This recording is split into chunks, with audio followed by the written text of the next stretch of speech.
exist. That was sarcasm for those who didn't detect the glint of humour. But yeah, I mean, Dell has always been a bit schizophrenic when it comes to this type of stuff.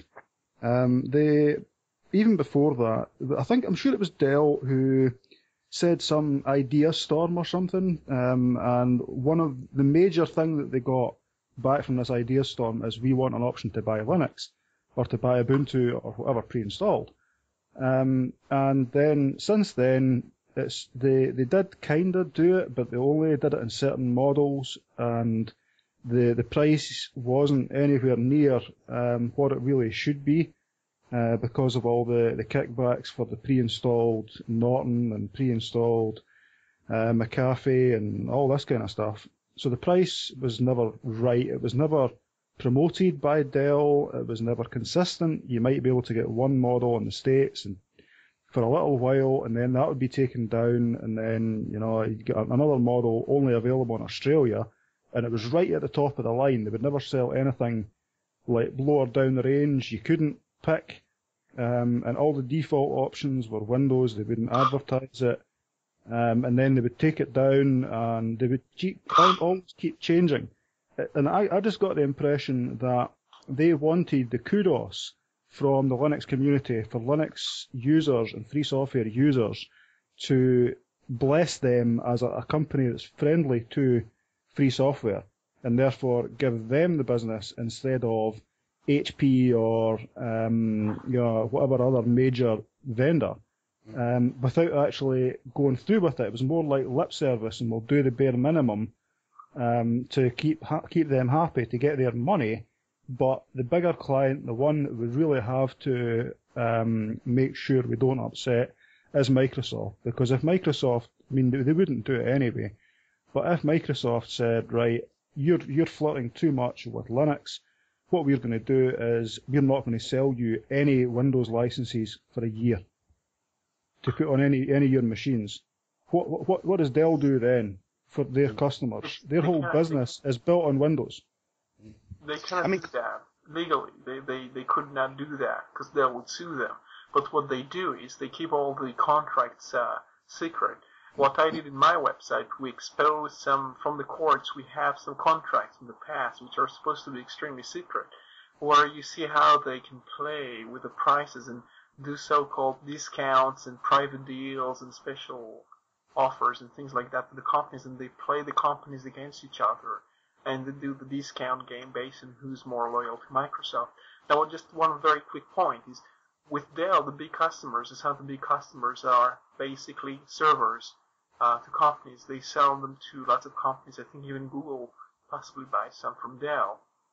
And Dell has to make sure that those techies who buy the servers and know how to operate these things like Dell, and if they sell Linux, they will keep kind of good faith value with these people. So that's one of the reasons they need that.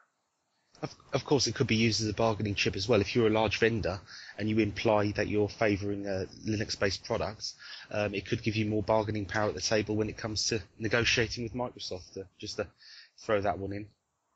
I've seen that happening, or anecdotally, I've heard of that happening with buying powers like school boards and things like that, and they've no intention of actually using Linux, or maybe they have initially. Maybe it's always some pressure from someone inside the system, essentially, someone like, say, Chad Wallenberg, he's done a fantastic job, he really has, when he was in the school district and switching a lot of schools to OpenOffice and Google Docs, I think. So you've got pressure while that employee's there to save money, to present the security angle, especially the finance angle, and say, look, you can employ X amount more, or keep these teachers employed if you switch to Linux or free software and OpenOffice or LibreOffice or whatever. So while they're there, that pressure is there to save money. Now, when they then go to Microsoft, or when Microsoft then hear that, oh, there's this client is close to switching Linux. They're close to breaking their addiction. The Microsoft essentially send in the team to undermine that, and then ensure that they put an offer down that they cannot refuse. So I would do the mafia voice, but make them an offer they can't refuse. So yeah, I mean at that point, some of them could well be using that as a bargaining chip to say initially right off the bat that to renew this with Microsoft is going to cost an awful lot of money, but if we use the threat of leaving, and then wait for them, set the trap basically, and wait for Microsoft to pick that up and send a team in, they'll get a better offer to stay with Windows, and essentially they win if they do that. They would win more if they switch to Linux, but it's a win, and it's less upheaval for them. Well, Roy, have you got another link to add to this, or anything else you want to put about this particular? You mentioned something about a team being sent. It's actually quite a good chance to go through quite a few of the documents I went through in previous years and posting them from the courts. Well, I should say, Microsoft basically paid a bunch of lawyers a lot of money to remove these documents from the public access. It was available on the website, and usually it's only available in the courtroom. One of those things, which hopefully I'll go through in quite a bit of detail, was with Walmart basically offered I think in 2005 or 2006, they offered a Linspire-based computer.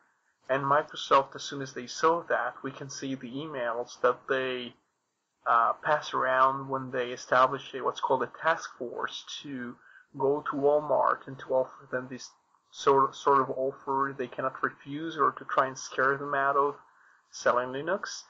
One more thing they say is that it's actually selling well. So Microsoft actually did acknowledge that Linux was selling very well when it was in Walmart. So, and this is why they had to do something about it to ensure there is no competition available. And they were successful at the end. It was removed after they intervened.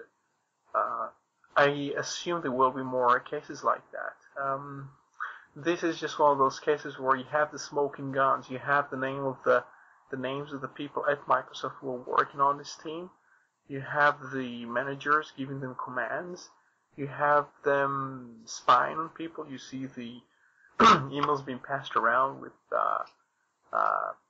internet addresses of articles they used to do the intelligence on what's going on at Walmart as far as Linux is concerned, interviews, who are the managers, which divisions and so on.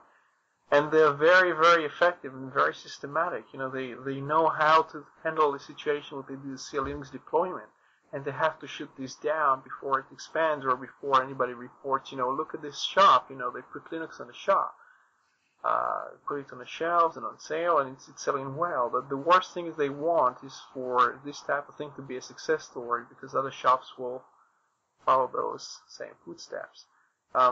With Walmart, I think in 2007 or 2008 then, we had, I'm not sure if it was GOS, GoodOS, GOS, or whatever, but they had one operating system they sold on very cheap computers, I think $199 for a desktop.